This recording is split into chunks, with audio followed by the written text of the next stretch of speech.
Hello बच्चों, welcome back to our revision series. आज हम स्टार्ट कर रहे हैं बेटा एक्सरसाइज 1.54 क्लास 11 सेट थ्योरी में। ये लास्ट एक्सरसाइज है जिसको हमें न्यू सिलेबस के अकॉर्डिंग बेटा रिवाइज करना है।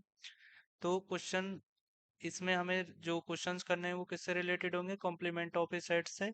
और कॉम्प्लीमेंट ऑफ ए सेट्स के लिए फॉर्मूला क्या है बेटा कि हमें एक यूनिवर्सल सेट यू गिवन होता है और एक सेट जिसका हमें कॉम्प्लीमेंट फाइंड करना है ए, उसको हमें क्या करना है, अब उसके यूनिवर्सल सेट से क्या करना है बेटा, सब्ट्रैक्ट करना है। और हमने लास्ट एक्सरसाइज में 1.4 में ये समझा कि टू सेट्स, जो पेयर ऑफ सेट्स गिवन होता है उनका सब्ट्रैक्शन कैसे फाइंड करते हैं। तो हमें क्या करना होता है, जिससे सब्ट्रैक्ट करना है उसके एलिमेंट्स को क्या करना होता है बेटा, रिमूव करना होता है। ठीक है। कौन से एलिमेंट रिमूव करेंगे? जो दोनों में कॉमन एलिमेंट है। ठीक है। और किसके रिमूव करते हैं? जो हमारा ग्रेटर सेट होता है जिससे हम सब्ट्रैक्ट कर रहे हैं दूसरे सेट को। तो जैसे यहाँ पर यूनिवर्सल सेट से अगर हम ए को सब्ट्रैक्ट करेंगे तो हमें यूनिवर्सल सेट के वो नंबर्स को डिलीट करना होगा, उन एलिमेंट्स को डिलीट करना होगा जो हमारे ए के पार्ट हैं। ठीक है। और ये हमारा क्या फाइंड कराता है बेटा? कॉम्प्लीमेंट ऑफ ए।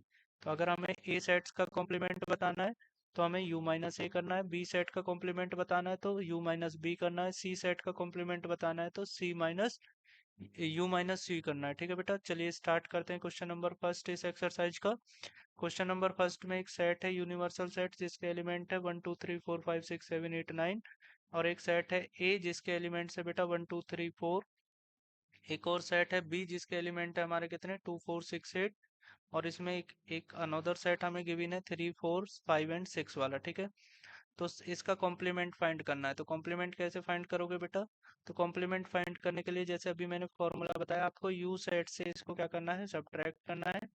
और जो यू सेट में वो रिमेनिंग एलिमेंट्स रह जाएंगे वो उनको यहाँ पर लिख देना है। कौन से रिमेनिंग एलिमेंट्स? तो वो एलिमेंट्स पहले आपको डिलीट करने होंगे जो कॉमन एलिमेंट है ए और यू में। तो देखिए, 1 आपको रिमूव करना होगा यू से, 2 को रिमूव करना होगा, 3 4।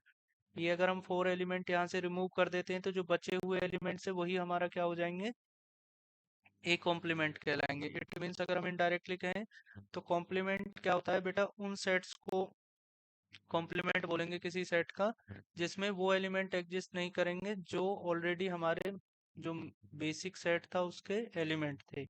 ठीक है। या जो हमारा, अगर हम ए कॉम्प्लीमेंट फाइंड कर रहे हैं तो ए सेट के एलिमेंट इसका पार्ट नहीं होंगे। ठीक है। और वो कैसे पता चलता है कि कौन से एलिमेंट इसका पार्ट होंगे? तो उसके लिए हमें एक यूनिवर्सल सेट की नीड होती है। यूनिवर्सल सेट से इसको क्या करना होता है बेटा, सब्ट्रैक्ट करना होता है। और सब्ट्रैक्ट करने का मेथड क्या है कि उन एलिमेंट्स को आपको रिमूव या डिलीट करना है जो हमारे ए सेट के एलिमेंट है। ठीक है।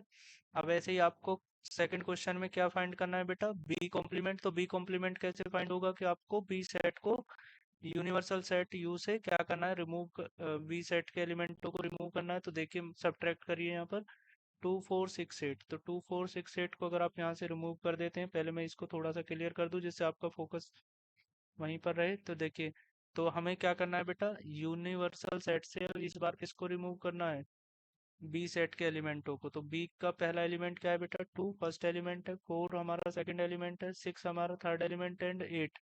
तो अगर हमारा 2 4 6 8 को हम रिमूव कर दें तो क्या बचेगा, 1 3 5 7 एंड 9। तो यहाँ पर वो लिख दीजिएगा, वही हमारा क्या हो जाएगा, बी कॉम्प्लीमेंट हो जाएगा। आई होप कि आपको कॉन्सेप्ट क्लियर हो गया होगा। ठीक है। अब इसमें एक एडवांस क्वेश्चन है थोड़ा सा। ठीक है। तो यहाँ पर आंसर हो जाएंगे 1 3 2 नहीं आएगा क्योंकि 2 तो कॉमन एलिमेंट है ना दोनों में। ठीक है। 1 3 5 7 एंड 9। ठीक है बेटा। नेक्स्ट हमारा है, पहले ए यूनियन सी फाइंड करना है आपको। तो देखिए ये मोस्ट इंपोर्टेंट क्वेश्चन है। अगर आपने ये कर लिया थर्ड वाला तो ऑब्वियसली आपके बाकी क्वेश्चंस को करने में आपको बिल्कुल भी प्रॉब्लम्स नहीं आएगी। इसका स्क्रीनशॉट ले लीजिएगा। ठीक है। अभी ये रिमूव कर रहा हूँ जिससे आपका फोकस केवल ए यूनियन सी पे बने। तो ए यूनियन सी में क्या होगा, 1 2 3 4 होगा, उसके बाद 5 6 भी इनका एलिमेंट हो जाएंगे। अब इसको हमें कॉम्प्लीमेंट निकालना है। तो 1 2 3 4 5 6 ये सब हमको क्या करना है, यूनिवर्सल सेट से रिमूव। तो बचेगा क्या केवल बेटा, 7 8 9। आई होप कि आपको अच्छे से क्लियर हुआ होगा कि हमारा ये हमारा क्या हो जाएगा, ए यूनियन सी का आंसर हो जाएगा। अब ये क्यों होगा उसका रीजन मैंने आपको बताया कि पहले आपको 1 2 3 4 एंड 5 6 जो ए यूनियन सी है वो फाइंड करना है। तो वो हो जाएगा 1 2 3 4 5 6। और यूनियन कैसे फाइंड करते हैं तो उसके लिए हमने अभी 1.4 एक्सरसाइज अच्छे से कवर किया, तो उसको आप देख लीजिए वीडियो। और उसके बाद हमको ये किससे रिमूव करना है बेटा, ये कॉम्प्लीमेंट फाइंड करने के लिए यूनिवर्सल सेट से। तो यूनिवर्सल सेट में जो एलिमेंट बचेंगे वही हमारा क्या हो जाएगा, इसका आंसर हो जाएगा। ठीक है, अब आपको ऐसे ही बी यूनियन सी फाइंड करना है पहले, तो sorry A union B find करना है। तो ए यूनियन बी फाइंड कीजिए। तो ए यूनियन बी फाइंड करने के लिए आपको क्या करना होगा, ध्यान से सुनिएगा। तो ए के सभी एलिमेंट्स को तो आप इंक्लूड करेंगे, उसके साथ बी के एलिमेंट भी लेंगे, बट कॉमन एलिमेंट आप यूज नहीं करेंगे। तो हमारा क्या हो जाएगा आंसर, तो उसमें बी के कॉमन एलिमेंट कौन है, 2 एंड 4। तो 2 एंड 4 को रिमूव कर दो, क्योंकि रिपीटेशन नहीं होगा ना इसमें अलाउड। ठीक है बेटा, अब ये सब हम अच्छे से लास्ट एक्सरसाइज में कवर कर चुके हैं। तो ए यूनियन बी हम निकालेंगे, तो उसमें 1 2 3 4 6 एंड 8 ये एलिमेंट होंगे। अब इसको हमें कॉम्प्लीमेंट फाइंड करना है, तो कॉम्प्लीमेंट फाइंड करने के लिए इसको यूनिवर्सल सेट से ये सभी एलिमेंट्स को क्या करना है, रिमूव करना है। 1 2 3 4 6 एंड 8 ये सब हमने रिमूव कर दिया। तो हमारा बचेगा क्या, 5 7 एंड 9। तो 5 7 9 जो हमारा होगा वो एलिमेंट्स होंगे किसके, ए यूनियन बी के कॉम्प्लीमेंट सेट के। तो ए यूनियन बी के कॉम्प्लीमेंट सेट के जो एलिमेंट होंगे वो होंगे 5 7 एंड 9। ठीक है बेटा, नेक्स्ट है हमारा ए का कॉम्प्लीमेंट। तो पहले आप क्या कीजिए, ए का कॉम्प्लीमेंट देखिए, ये अच्छे से एक्सप्लेन करूंगा इसको थोड़ा सा, क्योंकि ये इंपॉर्टेंट आइडेंटिटी है, कॉन्सेप्ट ये अच्छा है, और ये हमेशा कंपटीशन वगैरह का भी पार्ट रहता है। तो पहले आपको क्या करना है, ए का कॉम्प्लीमेंट फाइंड करना है। ए का कॉम्प्लीमेंट मतलब ए को यूनिवर्सल सेट से रिमूव कर दीजिए। तो 1 2 3 4 हमारा रिमूव हो गया, क्या बचेगा बेटा, हमारा बचेगा 5 6 7 8 एंड 9। ठीक है, ये हमने ए कॉम्प्लीमेंट फाइंड कर लिया। अब इस जो बचा इसका कॉम्प्लीमेंट, तो इस बार जब इसका कॉम्प्लीमेंट निकालोगे तो ये वाला पार्ट रिमूव हो जाएगा यूनिवर्सल सेट से, और क्या आ जाएगा, वापस 1 2 3 4 आ जाएगा, और जो कि क्या होगा हमारा सेट ए। क्योंकि जब भी तुम कॉम्प्लीमेंट निकालते हो यूनिवर्सल से रिमूव करना होता है। तो पहले इसको रिमूव किया तो ये बच गया, अब इस कॉम्प्लीमेंट को रिमूव करोगे तो ये बचेगा। तो ए कॉम्प्लीमेंट का कॉम्प्लीमेंट वापस से क्या आ जाता है बेटा, ए सेट आ जाता है। आई होप कि आपको ये क्लियर हुआ होगा। ठीक है, ये मोस्ट इंपोर्टेंट आइडेंटिटी है, इसको नोट कर लीजिएगा। ठीक है, ये इनके आंसर हैं, आप इनको देख लीजिएगा। अब एक यूनिवर्सल सेट है A B C D E F G H तक। ठीक है, अब इनको कॉम्प्लीमेंट फाइंड करना है। ए बी सी का कॉम्प्लीमेंट बताओ। तो देखिए इसको हम ट्रिक से ही करेंगे। तो ए बी सी का कॉम्प्ली ए सेट जिसके एलिमेंट है ए बी सी, उसका कॉम्प्लीमेंट क्या होगा, ए बी सी को हटा दो, बचे हुए क्या, D E F G H लिख दीजिएगा। ठीक है, अब डी ई एफ जी को नेक्स्ट क्वेश्चन के लिए बी का कॉम्प्लीमेंट फाइंड करना है। तो बी के एलिमेंट क्या है पहले वो देखो। तो बी के कॉम्प्लीमेंट एलिमेंट्स है बेटा डी ई एफ जी। तो इसका ये वाला पार्ट अगर रिमूव कर दो तो जो बचे हुए एलिमेंट्स हैं ये वाले A B C and H, ये हमारा क्या हो जाएगा, इसका कॉम्प्लीमेंट हो जाएगा। तो अगर बी के एलिमेंट डी ई एफ जी हैं तो बी के कॉम्प्लीमेंट के जो एलिमेंट है वो क्या हो जाएंगे बेटा, जो यूनिवर्सल सेट में से बी सेट के एलिमेंटों को रिमूव करने के बाद मिलेंगे। तो वो यहाँ पर लिख दीजिएगा। तो कौन कौन से मिल रहे हैं, A B C and H. ठीक है, वो यहाँ पर आप नोट करके लिख दीजिएगा।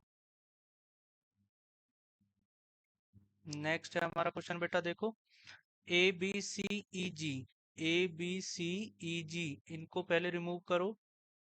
तो सी कॉम्प्लीमेंट फाइंड करने के लिए हमें क्या करना है, पहले जो इसके एलिमेंट है ए बी सी, सॉरी ए सी ई जी, ए इसको रिमूव करो, सी को रिमूव करो, ई को रिमूव करो एंड जी को रिमूव करो। तो जो बचे हुए हैं वो हमारा क्या हो जाएंगे, सी कॉम्प्लीमेंट के एलिमेंट हो जाएंगे। तो सी कॉम्प्लीमेंट के एलिमेंट क्या हो जाएंगे बताओ। तो वो जो बचे हुए रिमेनिंग एलिमेंट्स हैं वो B D F and G, B D F and G, sorry H. ठीक है, क्योंकि जी तो कॉमन एलिमेंट। अब देखो एफ जी एच ए, तो इस बार हमारा एक और सेट है डी जिसके एलिमेंट हमें क्या गिवन है। ठीक है, पहले उनको लिख लो।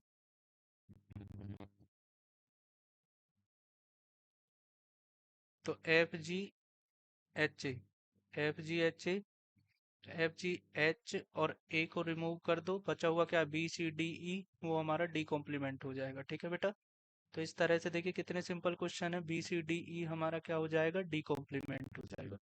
इस तरह से आंसर दिए जाते हैं। Taking the set of natural number as the universal, तो नेचुरल नंबर सब हमारा क्या बनेगा, यूनिवर्सल सेट बनेगा, ध्यान रखिएगा ये। अब आपको कॉम्प्लीमेंट बताना है, क्या बताना है, कॉम्प्लीमेंट्स ऑफ ये फॉलोइंग सेट्स। तो ये जो गिवन सेट्स है इनका कॉम्प्लीमेंट बताना है। इवन नंबर का कॉम्प्लीमेंट क्या हो जाएगा? ऑड नंबर, क्योंकि तुम्हें अभी मैंने ऊपर एक्सरसाइज 1.4 में यही किया है कि नेचुरल नंबर्स दोनों नंबर से बना होता है, इवन और ऑड से। तो अगर ऑड इवन का कॉम्प्लीमेंट बताना है तो ऑड नंबर्स हो जाएगा, ऑड नंबर्स का क्या बताना है, ऑड नेचुरल नंबर्स का कॉम्प्लीमेंट बताना है तो इवन नंबर्स हो जाएगा। ठीक है, तो इसका कॉम्प्लीमेंट कैसे बताते हैं, समझ में आया? पॉजिटिव मल्टीप्लाई ऑफ 3, तो इसमें क्या लिख दोगे? Positive multiply of not of 3। ठीक है, तो प्राइम नंबर्स का क्या हो जाएगा? All composite number. x such that x a natural number divisible by 3 and 5, तो जो 3 एंड 5 से, तो नॉट डिविजिबल बाय 3 एंड 5, तो बस नॉट ऐड कर दीजिएगा। कॉम्प्लीमेंट में हमें अपोजिट लिखना होता है, तो जैसा ये बोल रहा है, जैसे प्राइम नंबर बोल रहा है तो कंपोजिट नंबर लिख दीजिएगा इसकी जगह। ठीक है, तो वो आंसर हो जाएगा पॉजिटिव मल्टीप्लाई ऑफ 3, तो not multiply of 3, positive not multiply of 3, not add कर दीजिएगा बस यहाँ पर। तो हमारा वो क्या हो जाएगा? इस सेट का कॉम्प्लीमेंट हो जाएगा। ठीक है बेटा, a perfect square is not a perfect square लिख दीजिए, नॉट ए परफेक्ट स्क्वायर, यहाँ पर नॉट ऐड कर दीजिए। Perfect cube not a perfect cube लिख दीजिए, तो हमारा वो क्या हो जाएगा? इसका कॉम्प्लीमेंट हो जाएगा। तो देखिए कैसे लिखते हैं, यहाँ पर था एन इवन नेचुरल नंबर, यहाँ लिख दोगे एन ऑड नेचुरल नंबर। यहाँ इसका जो नॉर्मल संख्या वो था ऑड नेचुरल नंबर, इसका कॉम्प्लीमेंट क्या हो जाएगा? कॉम्प्लीमेंट के लिए साइन यूज करते हैं, ध्यान रखिएगा। ठीक है, वो क्या हो जाएगा? Even natural numbers. Positive multiply of 3, तो इसका कॉम्प्लीमेंट क्या हो जाएगा? इसका कॉम्प्लीमेंट हो जाएगा not A multiply of 3। Prime number, उसका क्या हो जाएगा? Composite number. कॉम्प्लीमेंट, ठीक है, कॉम्प्लीमेंट के लिए मैंने सिंबल बता दिया कौन सा यूज करते हैं। ठीक है, natural number divisible by 3 and 5, natural number not divisible 3 and by 5 और 5, तो कैसे लिखते हैं, समझ में आया? Perfect square not a perfect square, इसका आंसर हो जाएगा। Perfect cube not a perfect cube, इसका क्या हो जाएगा बेटा? आंसर। तो आप ऐसे भी लिख सकते हैं। अब इसमें इम्पोर्टेंट था एक ये वाला देखिए कि x plus 5 is equal to 8 से जो आंसर आएगा उससे एक सेट बनेगा। तो x प्लस फाइव को इधर लेके जाओगे तो कितना 8 से सब्ट्रैक्ट हो जाएगा, पहले ये बताओ। हाँ के ना बेटा? तो ये कितना हो जाएगा? 8 से सब्ट्रैक्ट होगा 5 तो कितना बचेगा? 3। तो बस इस सेट में एक ही एलिमेंट है, वो है 3। तो इसका कॉम्प्लीमेंट क्या होगा? तो इसका कॉम्प्लीमेंट ये हो जाएगा कि एक ऐसा सेट जिसमें x does not equal to 3। तो एक ऐसा सेट ले लीजिएगा जिसमें x 3 के इक्वल नहीं हो सकता। तो यहाँ पर क्या लिखोगे? x such that x plus 5 is equal to 8 का कॉम्प्लीमेंट, कॉम्प्लीमेंट मतलब ये वाला साइन क्या होगा बेटा? x such that x belongs to natural number, और वो x 3 के इक्वल नहीं हो सकता। अब जैसे ये इक्वेशन थी, तो इसको सॉल्व करोगे तो ऐसे 5 को इधर लाओगे 4, और 2 से डिवाइड करोगे तो 2। तो यहाँ से जो आंसर आएगा वो इधर आएगा 2। ठीक है, और इधर जब आप क्या करेंगे, सॉल्व करेंगे या इसका कॉम्प्लीमेंट लिखेंगे तो कैसे लिखोगे कि x such that x belongs to natural number, x does not equal to 2। ठीक है, नेक्स्ट है हमारा x सच दैट x 7 से greater than and equal to है, और इसका कॉम्प्लीमेंट लेना है। तो बस उल्टा कर दीजिए कि लेस देन होगा 7 से। अब इक्वल टू इसलिए नहीं ले सकते क्योंकि इसलिए इसने ऑलरेडी इसका पार्ट बना रखा है। तो यहाँ पर ग्रेटर देन की जगह क्या आ जाएगा? बस लेस देन। ठीक है बेटा, कितना सिंपल ही इनका आंसर देना होता है, ये चीज आप समझ पा रहे हो? बस आपको लिखने की प्रैक्टिस करनी है और ये पैटर्न को समझना है कैसे लिखा जाता है। ठीक है, x belongs to natural number, x such that x belongs to natural number. अब ये एक इक्वेशन है जिसमें पहले क्या करोगे आप? लीनियर प्रॉपर्टी का यूज करके इस वन को इधर लेके जाओगे, तो यहाँ पर क्या हो जाएगा? 2x is equal to 9, 2x is greater than किससे बेटा? 9। ठीक है, अब यहाँ x इज इक्वल टू क्या हो जाएगा? ग्रेटर देन 9/2, तो 9/2 में ग्रेटर देन आ जाएगा यहाँ पर। ठीक है, बस अब इसका जब कॉम्प्लीमेंट लिखना है तो पहले आपको x की वैल्यू फाइंड कर ली, उसी का यूज करना है कि x is less than and equal to, क्योंकि यहाँ पे इक्वल टू का साइन नहीं है तो ये इस वाले कॉम्प्लीमेंट में रहेगा। ठीक है, इक्वल टू 9/2। तो कैसे आंसर दिया जाता है, आई होप कि ये क्लियर हो गया होगा। नेक्स्ट क्वेश्चन है क्वेश्चन नंबर 4। एक सेट है यूनिवर्सल सेट जिसके एलिमेंट है 1 2 3 4 5 6 7 8 9। दूसरा सेट है 2 4 6 8, और ये वाला सेट है b 2 3 5 7। अब पहले आपको क्या करना है? ए वेरीफाई करना है, तो ए यूनियन बी फाइंड करो बेटा। तो ए यूनियन बी क्या होगा? देखिए ध्यान से, ए यूनियन बी हमारा मतलब यूनियन कैसे फाइंड करते हैं, तो ए और बी के सभी एलिमेंट्स लेने तो 2 4 6 8 तो रहेगा ही। उसके बाद 3 5 7 और रहेगा, तो 2 3 4 5 6 7 8, तो आप समझ गए 2 3 4 5 6 7 8। ठीक है, ये वाला हो जाएगा। अब इसका कॉम्प्लीमेंट बताना है, तो ये वाले को हटा दो, क्या बचेगा, केवल 1। तो इधर वाले का आंसर क्या आ जाएगा, यहाँ से 1। समझ में आया आपको कैसे करना है? पहले आपको क्या करना है बेटा, ए यूनियन बी फाइंड करना है। तो ए यूनियन बी जब फाइंड किया तो हमें मिल गया 2 3 4 5 6 7 8। ठीक है, 9 नहीं, 9 भी रहेगा क्योंकि 9, 1 और 9 बचेगा। ठीक है बेटा, तो अब इसका कॉम्प्लीमेंट बताना है। तो कॉम्प्लीमेंट का मतलब क्या होता है, आपको वो सभी रिमूव कर देने जो हमारे जिसका कॉम्प्लीमेंट फाइंड कर रहे हैं उस सेट के एलिमेंट है। तो सेट के एलिमेंट थे 2 से 8 तक। ठीक है बेटा, 2 था, 3, फिर 4 5 6 7 8। तो कौन दो एलिमेंट बचेंगे बेटा, 1 और 9। तो इधर से आंसर आ गया 1 9। अब इधर वाले को करो, ए का कॉम्प्लीमेंट। अब ध्यान से सुनना मेरी बात, ए का कॉम्प्लीमेंट का मतलब क्या है, कौन कौन से एलिमेंट बचेंगे, यूनिवर्सल सेट से रिमूव करते हैं ना। तो 1 बचेगा, 3 बचेगा, 5 7 और 9। ठीक है, अब इंटरसेक्शन करना है, तो पहले तो हमें इसका कॉम्प्लीमेंट फाइंड करना है। तो वह उसके आंसर होंगे 1 3 5 7 9। अब इसका कॉम्प्लीमेंट फाइंड करो बी का कॉम्प्लीमेंट में कौन कौन बचेगा, तो उसको यू से सब्ट्रैक्ट करो। तो उसमें बचेगा बेटा 3 तो रिमूव हो गया, 5 भी रिमूव हो गया, 7 भी रिमूव हो गया, और 2 और रिमूव हो जाएगा। ठीक है, तो अभी बचा कौन है, बस ये ध्यान देखिए। तो यूनिवर्सल सेट में ये बचे हैं, लेकिन एक ऐसा एलिमेंट था जो हमारा दोनों में क्या आएगा। इसको थोड़ा सा अच्छे से कर लेते हैं, चलिए कैसे करना है देखिए। तो सबसे पहले आपको क्या करना है, ए का कॉम्प्लीमेंट फाइंड करना है। तो ए के कॉम्प्लीमेंट फाइंड करने पे कौन बचेगा बेटा, 1 3 5 7 9, क्योंकि उसका एलिमेंट है 2 4 6 8। और अगर बी के कॉम्प्लीमेंट फाइंड करोगे तो 2 3 5 7 है, तो वो रिमूव होके क्या बचेगा, 1 4 6 8 9। अब इन दोनों में कॉमन एलिमेंट इंटरसेक्शन फाइंड करना है ना, ये वाला। तो इंटरसेक्शन फाइंड करना है, तो कॉमन एलिमेंट देख के क्या बचेगा, 1 और 9। तो 1 और 9 ही हमारा ऊपर से आंसर आ रहा था, 1 और 9 यहाँ से आ गया, तो लेफ्ट हैंड साइड बराबर राइट हैंड साइड हो गया। और ये एक थ्योरम होती है, इसको हमने वेरीफाई कर दिया कि अगर ए यूनियन बी का इंटरसेक्शन आप कॉम्प्लीमेंट निकाल रहे हैं तो वो इक्वल होगा ए का कॉम्प्लीमेंट इंटरसेक्शन बी के कॉम्प्लीमेंट के। ठीक है बेटा, अब नेक्स्ट क्वेश्चन है, उसमें हमें क्या करना है, ए इंटरसेक्शन बी फाइंड करना है पहले, फिर उसका कॉम्प्लीमेंट फाइंड करना है। तो ए और बी में 2 कॉमन था, मैं आपको बता दूं, यहाँ पर देखिए आप, ए और बी का जो इंटरसेक्शन करोगे तो कॉमन एलिमेंट देखोगे तो दोनों में कॉमन एलिमेंट क्या है, 2। तो अगर 1 से लेकर 9 तक की संख्या में से 2 रिमूव कर दो तो कितना बचेगा, 1 3 5 4 6 7 8 ठीक है। अब आप देखिए, ये हमारा हो गया एक पार्ट। अब इसमें हमें सेकंड पार्ट क्या करना है कि वो आंसर होता है किसके इक्वल होता है, ये प्रूव करना है, A complement union B complement. तो ए का कॉम्प्लीमेंट निकालोगे तो कौन से आ जाएंगे, 2 4 6 8 को छोड़कर जो अभी आए थे ऊपर, तो 1 3 5 7 9, तो ठीक है, ये आ जाएंगे। और बी कॉम्प्लीमेंट में कौन आ जाएगा, 1 भी आएगा, और बाकी सारे 3 2 3 5 7 9 को रिमूव कर दोगे तो ये बच जाएंगे 1 4 6 8 एंड 9। अब इनका यूनियन करोगे तो यूनियन में देखो 1 तो लिखना ही है आपको 1 टाइम, 1 3, उसके बाद 4 5 6 7 8 9, तो 1 3 4 5 6 7 8 9 दोनों आ गए। तो दोनों में क्या नहीं है, बस 2 नहीं है। तो ध्यान से देखिए, दोनों में 2 नहीं है, इसका मतलब ये प्रॉपर्टी क्या हो गई, सेटिस्फाइड। तो सेटिस्फाइड करने के लिए क्या करना है, दोनों प्रॉपर्टियों को एक साथ यूज करना है। तो पहले लेफ्ट हैंड साइड फाइंड कर लीजिए, फिर राइट हैंड साइड। ठीक है, और एक चीज ध्यान रखिएगा, अगर आपको ये यूनियन इंटरसेक्शन नहीं आता है तो एक्सरसाइज 1.4 अच्छे से देख लीजिएगा।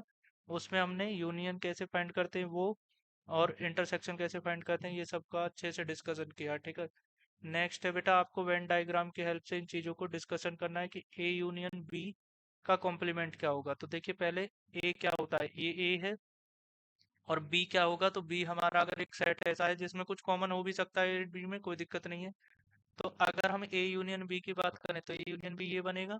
और इसका अगर कॉम्प्लीमेंट की बात करें तो हमें क्या करना है, ये वाला पार्ट छोड़ देना है, बाकी पार्ट ले लेना है। तो ये ए यूनियन बी का कॉम्प्लीमेंट है कि इसमें ए यूनियन बी वाला ये पार्ट छोड़ देना है, मतलब ये नहीं लेना है। कौन सा पार्ट लेना है, शैडो एरिया लेना है। ठीक है, अब ए इंटरसेक्शन बी देखिए, अब फिर से वही, तो आपको वेन डायग्राम समझने के लिए ये चीज कर लेना चाहिए। कैसे करना है, ए कॉम्प्लीमेंट, तो पहले हमने एक सेट बनाया ए, उसका कॉम्प्लीमेंट क्या होगा, तो ए को छोड़कर सभी टोटल पोर्शन होगा। ठीक है बेटा। नेक्स्ट है हमारा बी का कॉम्प्लीमेंट। तो बी का कॉम्प्लीमेंट क्या होगा, अगर बी दोनों में कॉमन है कुछ, तो बी का कॉम्प्लीमेंट क्या होगा कि इस बी को छोड़कर बाकी सभी होगा। तो देखिए जब ए कॉम्प्लीमेंट निकाल रहे हो तो ये वाला भी होगा, सॉरी बी कॉम्प्लीमेंट निकाल रहे हो तो ये वाला पार्ट भी इंक्लूड होएगा, बाकी ये सारा पार्ट इंक्लूड होगा। ठीक है। ऐसे ही जब आप ए ये वाला ए कॉम्प्लीमेंट निकाल रहे हो तो इधर वाला पार्ट्स इंक्लूड होगा। देखिए मैं उसको अलग कलर से कर देता हूँ जिससे आपको कॉमन एरिया पहचानने में इजी। तो बाकी सारा पार्ट्स तो यूज हो ही रहा है, बस ये वाला भी हमारा क्या होगा, यूज होगा। ठीक है। अब आपको इन दोनों का कॉम्प्लीमेंट बताना है, तो इन दोनों का कॉम्प्लीमेंट कैसे पता चलेगा। तो फिर आप देखिए कि वो पार्ट्स यूज नहीं करेंगे जो हमारा ऑलरेडी पार्ट्स यूज हुआ है, तो दोनों का आंसर क्या होता है, सेम होता है। और यही तो अभी हमने प्रॉपर्टी प्रूफ की थी बेटा कि ए यूनियन बी का कॉम्प्लीमेंट सेम होता है किसके इक्वल, ए के कॉम्प्लीमेंट और इंटरसेक्शन। अभी तो प्रूफ किया था हमने क्वेश्चन से, तो अभी हमने उसको क्वेश्चन से किया, अभी हम वेन डायग्राम से इसी कॉन्सेप्ट को समझ रहे हैं। ठीक है। तो ये प्रॉपर्टी होती है। तो नेक्स्ट है हमारा ए इंटरसेक्शन बी का कॉम्प्लीमेंट। तो ए इंटरसेक्शन बी क्या है, ये वाला है। तो इसको छोड़कर बाकी जो पोर्शन है वो इसी का क्या होगा, कॉम्प्लीमेंट होगा। समझ में आया ना। एक सेट ए है एक सेट बी है, उन दोनों का ये इंटरसेक्शन है और इसका कॉम्प्लीमेंट मतलब ये वाला पार्ट हमें क्या कर देना है, छोड़ना है, बाकी सारा पार्ट हमको सेलेक्ट कर लेना है। ठीक है। नेक्स्ट है हमारा ए का कॉम्प्लीमेंट। तो ए के कॉम्प्लीमेंट आप समझ रहे हो, ए को छोड़कर बाकी पोर्शन। बी का कॉम्प्लीमेंट बी को छोड़कर सभी पोर्शन। और इन दोनों का यूनियन तो सारा पोर्शन हो गया, तो बस उसमें से कौन सा रह गया, इंटरसेक्शन वाला रह गया। अब यही प्रॉपर्टी हमने सेकंड प्रूफ की थी अभी उसी क्वेश्चन में कि A complement union B complement जो होता है वो इंटरसेक्शन बी इंटरसेक्शन बी के कॉम्प्लीमेंट के इक्वल होगा। ठीक है बेटा। तो ये मोस्ट इंपोर्टेंट प्रॉपर्टी, आप इनको नोट कर लीजिएगा। तो नेक्स्ट क्वेश्चन है हमारा, let you be the set of all triangle. ध्यान से सुनिएगा, ऑल ट्राइंगल ऑफ प्लेन में हमने एक यू सेट लिया है जिसके एलिमेंट्स है हमारे ऑल ट्राइंगल्स ऑफ प्लेन। अब एक सेट ए है जो सेट है all triangle with least one angle is different from 60। मतलब उसमें दो एंगल 60 रहेंगे और उसका एक एंगल क्या रहेगा, डिफरेंट रहेगा किससे बेटा, 60 से। तो टू एंगल्स अगर हमारे 60 डिग्री के हैं और एक एंगल हमारा 60 डिग्री का नहीं है, इट मीन्स वो इक्विलेटरल ट्राइंगल नहीं है। ठीक है, ये डिफरेंट रहेगा। तो अब इसका हमें कॉम्प्लीमेंट बताना है, तो कॉम्प्लीमेंट क्या हो जाएगा, ऑल इक्विलेटरल ट्राइंगल। क्या हो जाएगा बेटा, ऑल इक्विलेटरल ट्राइंगल्स, क्योंकि उसमें वो सेट्स बचेंगे ना जिसमें सभी क्या हो जाएंगे, 60 डिग्री वाले। तो देखिए इसमें ये जो सेट है वो ऐसा था जिसमें एक एंगल 60 का नहीं था, बाकी सभी क्या थे, 60 डिग्री वाले, मतलब इक्विलेटरल ट्राइंगल्स थे। तो इसका कॉम्प्लीमेंट क्या होगा, अगर इसी की बात करें तो ऐसे सेट्स को लेंगे जो हमारे इक्विलेटरल ट्राइंगल से जनरेट होगा। ठीक है। फिलिंग द ब्लैंक है बेटा नेक्स्ट क्वेश्चन में। देखिए मोस्ट इंपोर्टेंट है, अगर हम एक सेट ए लेते हैं और उसका क्या लेते हैं, कॉम्प्लीमेंट लेते हैं, तो कॉम्प्लीमेंट में क्या होगा, ए नहीं होगा, मीन्स हमारा u माइनस ए हो जाएगा। ठीक है। अगर इन दोनों का अगर यूनियन फाइंड करना है, तो यूनियन मतलब एक तरह से ऐड करने जैसा समझिए आप। तो ये दोनों क्या है कि इससे वो पोर्शन होगा जिस जो ए का पार्ट नहीं है, और इसमें वो पोर्शन होगा जो ए कॉम्प्लीमेंट का पार्ट नहीं है। तो दोनों का अगर हम यूनियन फाइंड करेंगे तो ओवरऑल आंसर क्या आ जाएगा हमारा, यूनियन सेट आ जाएगा। ठीक है। ऐसे सोच लीजिए जैसे अगर 1 से 10 तक हमारा यूनिवर्सल सेट है, ऐसे सोचिए आप थोड़ा सा प्रैक्टिकली। ठीक है, 1 से 10 तक हमारा क्या है बेटा, एक यूनिवर्सल सेट है, और हमारा उसमें क्या है, ए जो सेट है उसमें केवल वन है, जैसे ऐसे सोच लीजिए ए सेट का एलिमेंट क्या है, वन है। तो जब आप ए कॉम्प्लीमेंट निकालेंगे तो ए सेट में हो गया वन, और ए कॉम्प्लीमेंट में क्या होगा, वन नहीं होगा, बाकी सभी होगा। तो जब इन दोनों का यूनियन फाइंड करोगे, ठीक है, तो बेटा वो उससे जो रिजल्ट आएगा वो क्या आएगा, वो रिजल्ट आएगा 1 2 3 4 5 ऐसे 10 तक, मतलब यूनिवर्सल सेट के इक्वल। समझ में आया। नेक्स्ट है हमारा, अगर 5 का कॉम्प्लीमेंट निकाले तो क्या बनता है, यू। और यू का इंटरसेक्शन निकाले किसके साथ, ए के साथ। तो मैंने आपको ट्रिक बताई थी कि इंटरसेक्शन में स्मॉल वाला क्या बचता है, जो हमारे स्मॉल सेट्स होता है वो बचता है। तो इंटरसेक्शन मतलब इन दोनों में कॉमन एलिमेंट, तो कॉमन एलिमेंट्स वो आ जाएंगे जो हमारे किसके पार्ट हैं, ए के। ठीक है। अब देखिए यहाँ पर ए इंटरसेक्शन कॉम्प्लीमेंट ऑफ ए, तो हमें ए कॉम्प्लीमेंट, तो इन दोनों में कुछ कॉमन होगा नहीं, इसमें वन है तो इसमें ये वन नहीं होगा, तो इन दोनों का जो कॉम्प्लीमेंट करेंगे किसी सेट का और उनका फिर इंटरसेक्शन करेंगे तो रिजल्ट क्या आएगा, फाइव। अब यूनिवर्सल सेट का तुम कॉम्प्लीमेंट कर लो, तो यूनिवर्सल सेट का कॉम्प्लीमेंट हो जाता है फाइव, और फाइव का इंटरसेक्शन करो किसी भी सेट के साथ तो आंसर क्या आएगा, फाइव आएगा। मीन्स क्योंकि इसमें कोई भी एलिमेंट नहीं होता है। ठीक है बेटा, तो कैसे आंसर आएंगे इनके, समझ में आया? तो थोड़ा लॉजिकल सोचना है कॉन्सेप्ट को, तो समझ में आएगा। तो ये एक्सरसाइज खत्म हो गई बेटा, न्यू सिलेबस के अकॉर्डिंग हमें यही पढ़ना था। तो आज हमने कॉम्प्लीमेंट्स को समझा अच्छे से, आपने इतने अच्छे से प्रैक्टिस किया उसके लिए धन्यवाद। आप ऐसी सीरीज के लिए बने रहिए हमारे चैनल के साथ, और अपने दोस्तों के साथ भी शेयर कीजिए प्लीज़। Thank you.